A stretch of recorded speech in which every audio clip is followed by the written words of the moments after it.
Hi, I'm Miranda. And I'm Allison, and we are Hand Therapy Academy. All right, thanks, Allison, for joining us today. We have Allison, who's been a therapist for 6 years and a CHT for 3 years, and she works at our private clinic in Mesa, Arizona. So thank you for joining us today.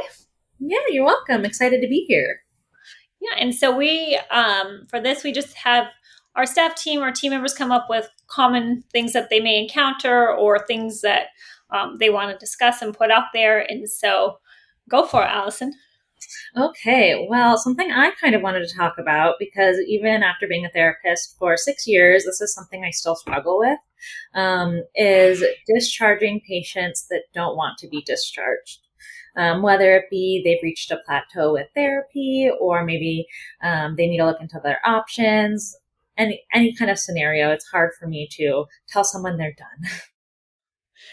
that that is very hard, especially when they don't want to be done. Don't want to be done. Yes. Yeah, the ones that don't want to be done.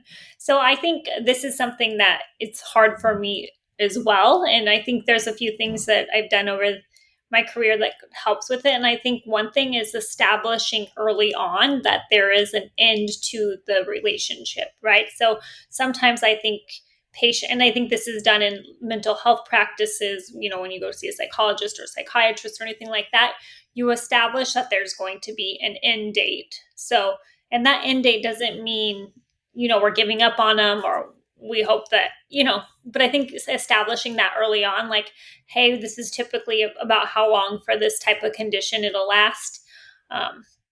And so, and then like talking about it frequently, right? Like you're about 50% there, or 75% there.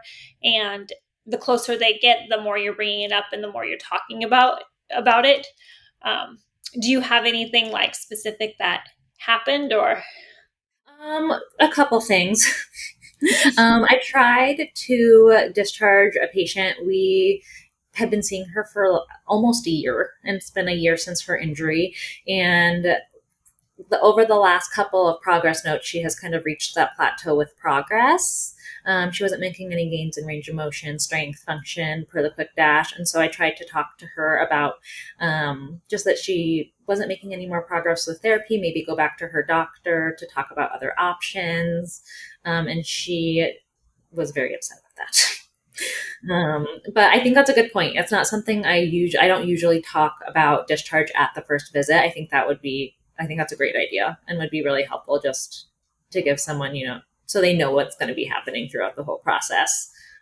Right. So especially, if it's like a complex case, I think a lot of times patients really it becomes a part of their life, right? Even the social part of their life. And it feels good, right? Usually I feel like coming to therapy is a good, positive place. So sometimes people lean on it even not just to recover from their injury, but also, it's a good place for connection. And I think Totally. a lot of our society and our community now lacks a lot of connections. So I think, therapy helps with that. And so I think bringing it up early is good. Another thing I was thinking about when we were talking about it is just making sure that the patient knows that you're not giving up on them too, which I know you already do like an incredible job of this. So this is just more for everyone. I think sometimes when you tell the patient you're done, it feels like all hope, for some of them, it feels like, oh, that's it for me, no one believes me or I'm never going to get better. And I think just having that saying like, hey, I'm still here. I'm not going anywhere. If your hand gets worse or, we'll just take a break from therapy. Maybe we take a couple weeks off and see how you do. Yeah. And That's a then go ahead. Sorry. no, that's a good one too. And I try to do that really with anyone I discharge. I'm always like, you know where to find me. I make sure they even have my email address. They can email me questions if something comes up. But I think that's a really good point too. That can be helpful that I'm Yeah, still I here. think, yeah, just not like saying, hey, this is over forever, even though, that is ultimately the goal, right? We want them to get better and go on and be successful and, um, accomplish their goals. But sometimes that's hard to do. Yeah, totally. And then I think another tip, maybe you have given me at another point or somebody was maybe first start with like decreasing their frequency of care. I did do this with somebody recently who I know is going to be hard to discharge, and that went over pretty well. I was like, okay, we did a progress note. You've maintained, all of this, what we've done so far. Let's go maybe once every other week or every 2 weeks and see how that goes. And how did that go? It went well. Actually, it Yeah, went I really think well. She's like, oh yeah, great idea. And she did say, and if it doesn't go well, can we increase the frequency again? And I said, yeah, that's how it goes. yes, we can.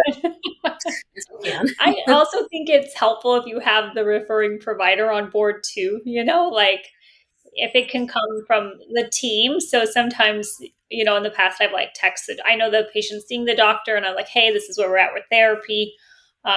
And sometimes the physician will help, with that process as well, saying, yeah, you've reached your max benefit. I'm not going to write a script or an order for you anymore.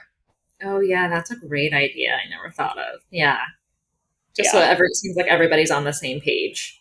Yeah. And as we should be, right? Totally. Yeah. So that Yeah. makes a lot of sense. I had somebody else who we did a progress. And I'm like, wow, you've reached all your goals. You told me you have no more pain, all these things. And I'm like, so like, are you ready to be finished with therapy? And she's like, what do you mean? No. And I'm like, oh, like, what are some of your goals you want to continue to work on? And she like couldn't come up with anything, but like wanted to continue coming. Like, okay. As you're just too awesome. Oh, I just gotta start being meaner to people. I know. Stop being so nice and welcoming. No, I think um, it's hard. I think culturally we don't connect a lot. We're all like on our phones and computers, and therapy is a place where people really connect. so true. Yeah, because yeah, that's such a good point. I never thought of either. Yeah, and maybe it's even, helping them establish those goals for when you're done. Like, hey, I think as therapists and especially as OTs, we're like really supposed to be holistic providers, right? So addressing some of those psychosocial aspects while we're, doing, I know they're here for hand therapy, but it's easy to say, oh, how are you going to fill your time? What are some hobbies or anything you're interested in doing? Or are there people you're interested in connecting with, Yeah, that's a as great. the next chapter? Yeah, that's a great idea. Like maybe start talking about what they're gonna fill their 2 hours more a week of that they're not coming to therapy. Yeah, like, yes, what are you going to do with that time? So, Yeah, that's a good yeah. point. Well, yeah, that's all very helpful. All right, first, so thanks for joining us, Allison. For more tips, you can reach out to us at Hand Therapy Academy or our email info at Hand Therapy Academy.